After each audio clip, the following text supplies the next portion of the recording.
మీకు ఇంకో విషయం కూడా చెప్తున్నాను. మా పిల్లలిద్దరు యూఎస్లో ఉంటారు.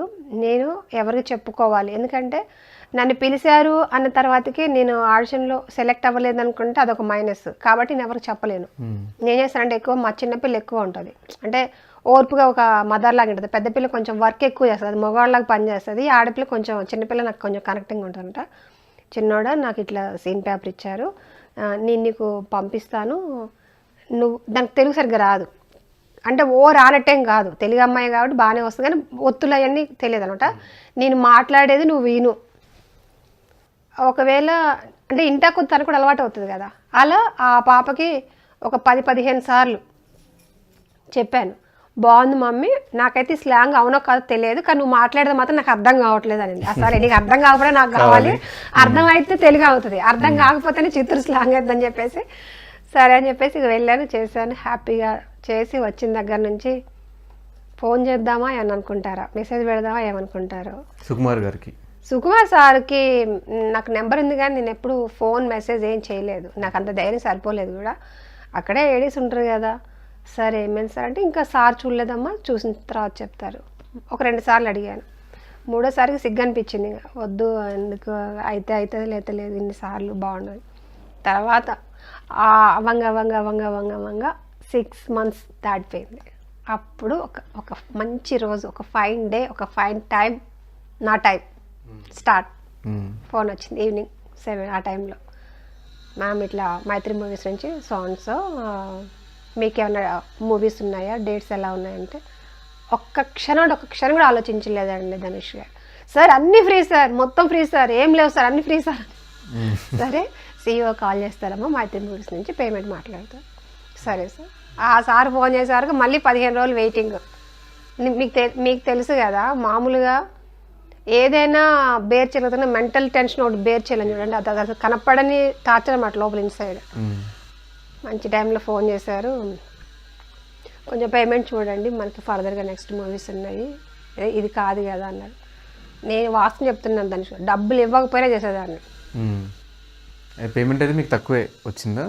అంటే ఓ అని కాదు, అలా అని తక్కువ అని కాదు, బాగానే ఇచ్చారు. పేమెంట్ మాత్రానికి వాళ్ళు ఎంత ఇచ్చినా నేను యాక్సెప్ట్ చేద్దాం అనుకున్నాను, కానీ వాళ్ళకి తెలియదు కదా ఆ విషయం, నా మైండ్లో ఉన్నది వాళ్ళకి తెలియదు కదా, వాళ్ళు ఏమనుకున్నారో నాకు తెలియదు. సరే మాట్లాడారు. ఇంకా వాసన చెప్పాలంటే నాకు చెప్పిన దానికంటే కూడా ఎక్కువే ఇచ్చారు వాళ్ళు. నాకు నేనే షాక్ అయ్యా, నాకు పేమెంట్ ఇచ్చినప్పుడు, అదే నేను ఇంత కదా మాట్లాడింది, వీళ్ళు ఇంత ఇచ్చారు ఏందా. ఒకవేళ పొరపాటున డేస్ ఏమైనా ఎక్కువ వేసుకున్నాను కదా, కానీ నెక్స్ట్ టైం కూడా మళ్ళీ అదే పేమెంట్ ఎక్కువ ఇచ్చారు. ఓకే వీళ్ళు ఇంత అనుకున్నారు అనమాట, హ్యాపీ, చాలా హ్యాపీ. సో ఇప్పుడు మీ మైండ్లో వాయిస్ తెలిసిపోయింది కాబట్టి నెక్స్ట్ టైం నుంచి ఎవరైనా పెద్ద సినిమాకి ఆఫర్ వచ్చేవాళ్ళు ఇప్పుడు పేమెంట్ లేకపోయినా చేస్తారులే అనుకుంటారు. ఎక్కువ పేమెంట్కి అయితే నేను ఇదవనండి, కానీ మరీ తక్కువ చెప్పినా కూడా నేను చెయ్యను, ఎందుకంటే నేను కూడా బతకాలి కదా, మరీ అయ్యా అట్లా అడుకోలేం కదా. చెప్పారా అంటే మీకు స్టార్టింగ్ బన్నీ గారితో సినిమా, ఇది పుష్ప సినిమాకి తీసుకుంటున్నామని చెప్పారా? చెప్పారు. అంటే మీకు కన్ఫర్మ్ అయిపోయిన తర్వాత మీ హ్యాపీనెస్ని ఎవరితో షేర్ చేసుకున్నారు, ఎలా అనిపించింది? ఇంకెవరైనా మా పిల్లలేనండి, ఏదైనా పిల్లలతోనేనండి. మళ్ళీ మా పెద్దక్కతో మాట్లాడాను, మా రెండో అక్కతో మాట్లాడాను, ఇట్లా అని చెప్పి. వాళ్ళు కూడా ఇంకా అసలు ఫస్ట్ డే షూటింగ్కి వెళ్ళేటప్పుడు అయితే అమ్మా నాన్న ఉంటే చెప్పుకునేవాళ్ళు, ఆప్షన్ లేదు. ఇంకా మా అత్తయ్యకి అంతగా తెలియదు ఫస్ట్ సినిమాలో అంత గురించి. మా మామయ్య లేరు, మా మామయ్య కొంచెం సాంగ్స్ పాడతారు, పాత సాంగ్స్, ఎన్టీఆర్ ఫ్యాన్స్ అట్లా అనమాట, ఆయన లేరు. మా హస్బెండ్ కూడా అంతగా తెలియదు, అవునా సూపర్ అంటారా అంత తెలియదు. ఇంకెమ్మటే మా పెద్దక్కకి చెప్పాను, అక్క ఇట్లా రెండో అక్కకి చెప్పాను. ఫస్ట్ డే షూటింగ్కి వెళ్ళేటప్పుడు టెన్షన్, లొకేషన్కి వెళ్ళేటప్పుడు ఆన్ ద వేలో ఒకటే టెన్షన్ అనమాట. ఇంకా నేను మా రెండో అక్కకి ఎర్లీగా ఎవరికి ఫోన్ చేయను, ఎర్లీగా ఎవరు ఫోన్ చేసినా భయపడతారు, ఎందుకు ఈ టైంలో ఫోన్ చేస్తాను, ఒక టెన్షన్ వచ్చేస్తుంది, నిద్ర లేవని. మీకు ఇంటికాడ నుంచి ఫోన్ వచ్చిందంటే ఏంది ఎప్పుడు చేయను ఎందుకు చేశారని మాకెమ్మటి టెన్షన్ పడి ఏమైందని చెప్పి అడిగింది. మా పెద్ద అక్కకి ఫోన్ చేస్తే దాన్ని లిఫ్ట్ చేయలేదు. రెండో అక్కకి ఫోన్ చేస్తే ఏంటంటే ఇట్లా నేను షూటింగ్కి వెళ్తున్నా, నాకు వస్తే భయంగా ఉండిందంటే, ఎందుకు భయం, ఏం భయం లేదు, వెళ్ళు జాగ్రత్తగా చేయని చెప్పాను. తర్వాత నేను బాసరా టెంపుల్లో అయ్యగారు నాకు బాగా తెలుసు అనమాట, దీక్షితులు గారు, మదన్ దీక్షిత్ అనమాట. ఎమ్మటే ఆయనకు ఫోన్ చేస్తే నాకు బాగా తెలుసు అనమాట. గురువుగారు ఇట్లా నాకు నేను షూటింగ్కి వెళ్తున్నానండి, కొంచెం నా పేరు మీద వాళ్ళ పూజ చేయండి అని చెప్పి ఆయన వెళ్ళి ఆ రోజు పూజ చేసి అమ్మవారిని సరస్వతీదేవి బాసరా తెలుసు కదా, అమ్మవారిని వీడియో చూపించి ఏం కాదు అంత మంచి జరుగుతుంది, అదొక ధైర్యం బాబా. అంతే. అంటే మీకు మోస్ట్ ఆఫ్ ద సీన్స్ అన్నీ కూడా బన్నీ గారితో కాంబినేషన్ సీన్స్. సో ఆ వర్కింగ్ ఎక్స్పీరియన్స్ ఎలా అనిపించింది? అసలు చాలా నేర్చుకున్నాను సార్, చాలా నేర్చుకున్నాను అల్లు అర్జున్ దగ్గర నుంచి. ఒక్కొక్కరి దగ్గర నుంచి నేను మోస్ట్లీ మాట్లాడే విషయాలు కానీ చేసే విషయాలు కానీ నాకు మంచి మాత్రం నాకు ఎంత అవసరం అంత తీసుకుంటాను, మిగిలింది వదిలేస్తాను. కానీ నాకు అక్కడ ఆ లొకేషన్లో ప్రతి ఒక్కరి దగ్గర నుంచి నేర్చుకున్నాను, ప్రతి ఒక్కరి దగ్గర నుంచి. ఈవెన్ చాలా ఈజీగా చేస్తున్నారు బన్నీ సార్, యాక్టింగ్ అన్నది చాలా న్యాచురల్గా చాలా ఈజీగా చేస్తున్నారు. ఆ డైలాగ్ డెలివరీ కానీ బాడీ లాంగ్వేజ్ కానీ, అందుకే ఆయన ఐకాన్ స్టార్ అయ్యారు. సుకుమార్ సార్ పెట్టారంటే ఊరికే పెట్టారు కదా, అసలు జీవించేస్తున్నాడు, యాక్టింగ్ కూడా కాదు అక్కడ. అక్కడ యాక్ట్ చేస్తున్నట్టుగా ఏమి అనిపించదు. సార్ని చూసిన తర్వాతే నేను కూడా అలా తయారయ్యాను. అక్కడ యాక్ట్ చేసే పని లేదు, ఒక్కటే ఒక భయపడేది ఏంటంటే ఒక స్లాంగ్ ఒకటే భయపడేదాన్ని ఏమైనా అయితే. సుకుమార్ సార్ ఒక భరోసా ఇచ్చారు నాకు, స్లాంగ్ ఎలా ఉన్నా పర్లేదు, నువ్వు ఫస్ట్ డైలాగ్ కంప్లీట్ చేసి నాకు ఎమోషనల్ ఇంపార్టెంట్, డబ్బింగ్లో నేను చూసుకుంటాను. అలా క్యారీ చేశాను. హాస్పిటల్ సీన్స్ కానీ, హాస్పిటల్ సీన్స్ అయితే ఉత్త ప్లెయిన్గా చెప్పేశాను. నాకు ఆయనకి సార్కి చాలా ఎమోషనల్ అవసరం ఉండింది. డైరెక్షన్ డిపార్ట్మెంట్లో కూడా ఇట్లా వచ్చి నాకు స్లాంగ్ చెప్పబోతే సార్ చెప్పారు, తను అస్సలు డిస్టర్బ్ చేయొద్దు, తన నాకు ఎక్స్ప్రెషన్స్ మాత్రం ఇంపార్టెంట్, డబ్బింగ్లో చూసుకుందాము. దాన్ని అసలు తనకు డైలాగ్ కదా ఒక పొల్లు కూడా చెప్పొద్దు, తను ఎలా చెప్పాలనుకుంటుందో అలాగే చెప్పనివ్వు, నాకు కంటెంట్ ఇంపార్టెంట్, అక్కడ ఉన్న యాజ్ ఇట్ ఈస్ డైలాగ్ కూడా నాకు అవసరం లేదు, సార్ ఇలాగా చెప్పారు, అలాగే చెప్పేసి. బన్నీ గారితో మీరు చేస్తున్నప్పుడు కానీ ఆఫ్ కెమెరా డిస్కషన్స్ చేసుకునే వల్ల దీని గురించి అయినా మాట్లాడటం కానీ మీ గురించి అయినా మాట్లాడారా? మాట్లాడతారు మామూలుగా, ఎక్కడ ఏంటి అని అడిగారు, అయితే చెప్పాను.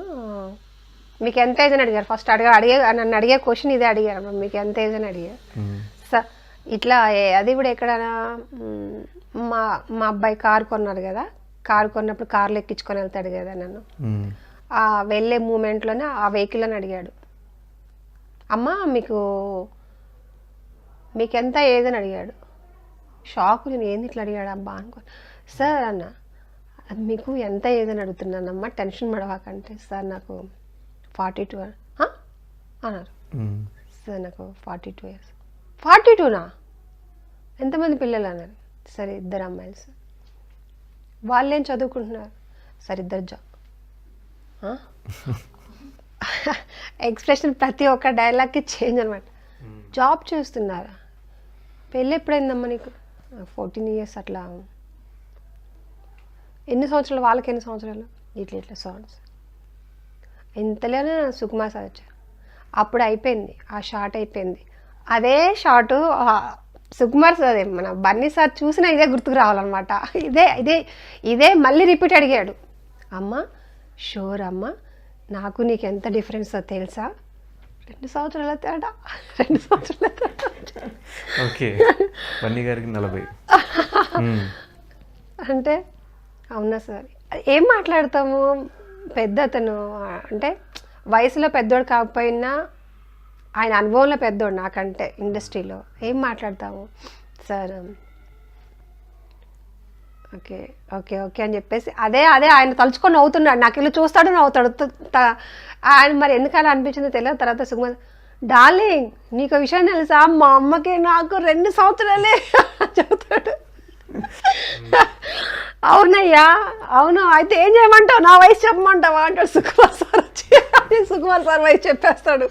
ఆ లొకేషన్ అంతా సందడి అంతా ఎక్కువ మా డిస్కషన్ మా ఏజ్ ఇది. తర్వాత ఇంకా ఆ షార్ట్లోకి వచ్చేటప్పటికల్లా సీన్స్ బిందెత్తుకొని ఇట్లా నన్ను ఏంద్రా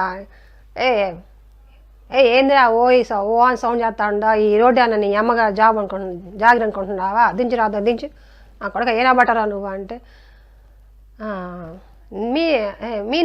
నీనా బట్టనే అంటే, ఓరి పుష్ప నువ్వారా, ఏందిరా దెబ్బలు ఏంది గింత దెబ్బలు తగ్గుతాయి, ఒంటి మీద జరిగిన గిన్నె చిన్న దెబ్బలు కనిపిస్తుండే కానీ ఇంత పెద్ద కారు కనిపించడం లేదే ఏందే ఊరు ఊరు ఊరు అని చెప్పేసి అక్కడ అలా ఎత్తుకునే సీన్ అసలు అక్కడ చాలా పెద్ద డైలాగ్ అక్కడ మామూలుగా ప్రతి షార్ట్కి కట్ అవుతూనే ఉంటుంది, ట్రిమ్ చేస్తూనే ఉంటారు డైలాగ్ని.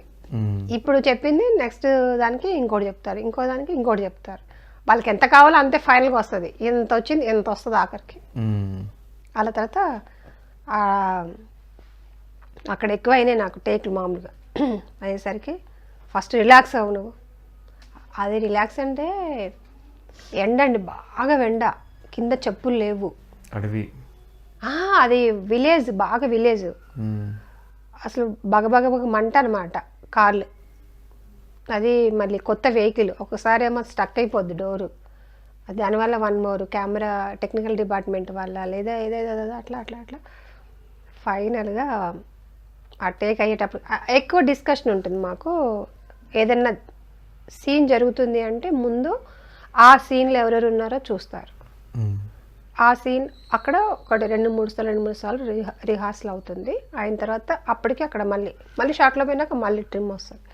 దాని అప్పటికప్పుడు ఏది బాగుంటే అది చేసేస్తారు, అక్కడ చెప్పేస్తారు, చేసేస్తారు, అట్లా పోతుంది. సో మీకు ఫుల్ లెంత్ రోల్ పట్టడం ఒకటి, అల్లు అర్జున్ గారికి మదర్ రోల్ పట్టడం ఒకటి, ప్లస్ పాన్ ఇండియా ఫిలిం ఎలా అనిపిస్తుంది? డబల్ ధమాకా, త్రిబుల్ ధమాకా బాగుంది సార్. ఇంకా చెప్పడానికి ఏముంది, చాలా సంతోషంగా ఉండింది ఫస్ట్ కడుపులో. నేను బాహుబలి టైంలోనే ఆ ఒక్క సినిమా నాకు 100 సినిమాలతో సమానము అనుకున్నాం అప్పుడు. చాలామంది ఆర్టిస్టులు చాలా సినిమాలు చేశారు, చాలా మంచి రోల్ చేశారు, చాలా పెద్ద పేరు ఉండింది. వాళ్ళకన్నా నా ముఖం ఎక్కువ తెలిసిపోయింది అందరికి బాహుబలిలో. ఇట్లా తీసి ఇట్లా ఇసిరేస్తే అదేదో రిటర్న్ వచ్చేసి పైకి ఎగిరినట్టు ఎగిరింది నా ముఖం, అక్కడ అందరికి తెలిసిపోయింది. ఇప్పుడు ఇంకా పుష్ప అయితే ఇంకా చెప్పేదే లేదు. మొన్న ఒక కాంప్లిమెంట్ వచ్చింది, చాలా హ్యాపీ అనిపించింది, ఇన్స్టాలో వచ్చింది. రఘువరన్ బీటెక్లో మదర్ రోల్ ఒకటి నచ్చిందమ్మా, ఎవరో తెలియదు, అన్నోన్ పర్సన్ మామూలుగా. తర్వాత పుష్పలో ఒక మంచి మదర్ కనిపించింది అన్నారు. అట్లాంటి చాలు నాకు కోట్లు ఇచ్చినట్టు లెక్క. బాహుబలి టైం ఎలా అనిపించింది అంటే నాకు తెలిసి వాళ్ళందరితో పాటు మీకు కూడా ఒక మంచి నేమ్ వచ్చింది, రికగ్నైజ్డ్. ఆ ఫేస్ చూడంగానే గుర్తుపట్టేలాగే ప్రతి ఎలివేషన్ సీన్ ఫస్ట్ మీ ఫేస్ అట్లా వచ్చేది. సో అది ఎలా అనిపించింది ఎక్స్పీరియన్స్? బాహుబలి కూడా